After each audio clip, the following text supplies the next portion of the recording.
લખતર તાલુકાના ગાંગડ ગામના પાવાગઢ જતા બે પદયાત્રીઓનું ઠાસરા નજીક અકસ્માત થયો હતો.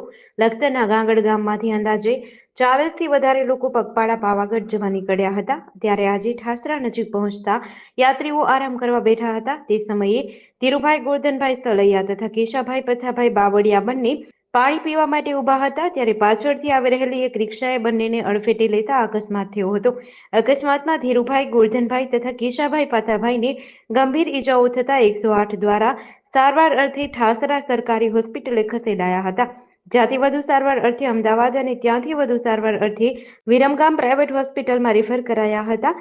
જેમાં ધીરુભાઈને માથામાં હેમરેજ તથા જમણો પગ ભાંગી ગયો હોવાનું પ્રાથમિક તપાસમાં સામે આવ્યું છે અને કેશાભાઈને ડાબા પડખે 7% અને હોઠ તથા હાથના ભાગે ટાંકા આવ્યા હતા.